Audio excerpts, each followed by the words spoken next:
There's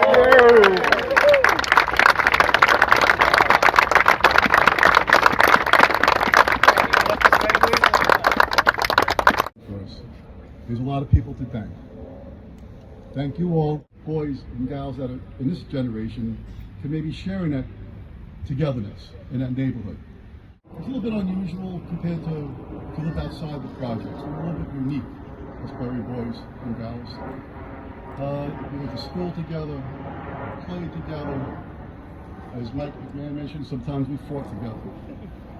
Well, I'm not going to thank everybody because it would be quite some time up here to do that.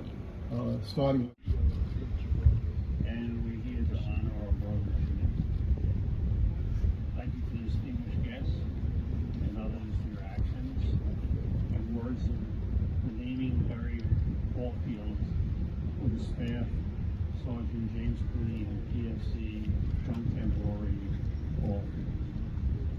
Today's dedication is very appropriate considering the tremendous amount of time to be spent on the field. Welcome home, welcome home, welcome home. Let's hear for all of our Vietnam vets. So when General Larry asked me on behalf of his older brothers, Jerry and Pat, to deliver a message to the soon-to-be local councilman, David Michael Carter, it was easy. I grabbed him at his inauguration. I said, David, there's something to have, and I'm not taking credit because they get the credit and David gets it. They moved forward. And they did it because this was a neighborhood that was so tightly knit. This was what it was all about. This is what those two young men went to fight for. Their home, their friends, their family. And when they got that call, they didn't ask, what's in it for me? They only asked, where lies the right? And at that time in the 1960s, the right was to put on that uniform and go to Vietnam. Now, Arthur so eloquently point out, this is about a neighborhood. Two boys from a neighborhood that was as tightly knit as any neighborhood could be in any place in the world, and that is these Berries. And all those who grew up here as family, look around, there's so many, I'm not going to say any names except for one family because I'll get in trouble. What today is about on a very high and serious level. We honor, as the patriotic place Staten Island is, the sacrifice of so many generation after generation from Staten Islanders who heard that call and answered that call and gave their service to the uniform of our government, our national government, and the armed services. And also the sacrifices made by our firefighters and police officers and all those who put on a uniform, our emergency responders. And it's so poignant as we come upon the 21st anniversary of 9/11. It's so appropriate and fitting. You know, my son is 18, he's not 19, we just tucked him away at college, but he just finished a career playing baseball in high school here in Staten Island, and a number of those games, when we played my alma mater, Villa's alma mater, Mike McMahon's alma mater, Tanusis alma mater, I think everyone here is alma mater, Monsignor Farrell, they played here. And isn't that what it's all about? It's bigger than the dirt under our feet, bigger than any place. They fight for freedom. That's, after all, what America is all about. That's what Staff Sergeant Cooney and PFC Taburri fought for, stood for, and sacrificed for. You know, we celebrate our heroes, our veterans, our soldiers here in America who fight to keep us free. I think a lot of people misunderstand what the fight is all about. They don't fight for the dirt under our feet. They don't fight to keep a certain territory. You know, soldiers all over the world, in every country, good and bad, they fight to do that for their nations, to fight for the dirt, to fight for territory.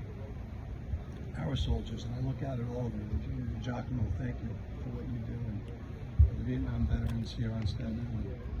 They fight for an idea. To my way of thinking, both this place and this time is so fitting and appropriate.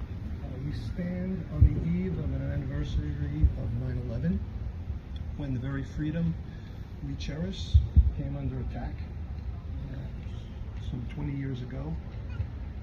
And we saw how we as Americans, we as Staten Islanders, we as New Yorkers rallied together. Thank you, Borough President Casella. I too have a 19-year-old daughter, and it does absolutely bring out historic focus the sacrifices of these young men. It's now my pleasure to bring up our local council member, David Carr.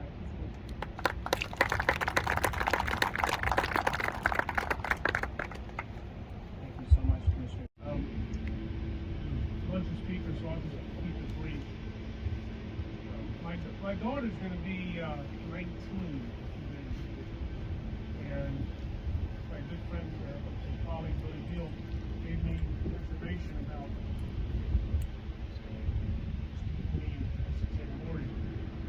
At the Coast Guard section.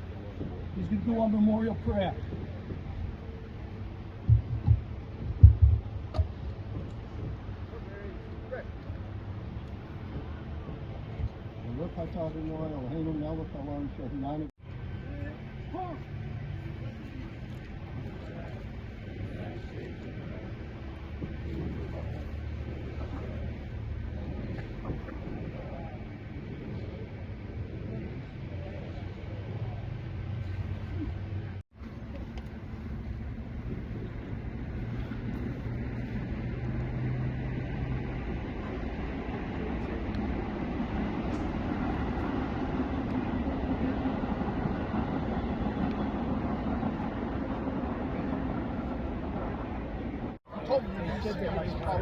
Make sure you tell him.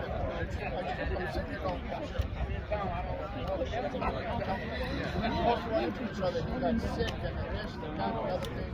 The trailer accident. Some people already know.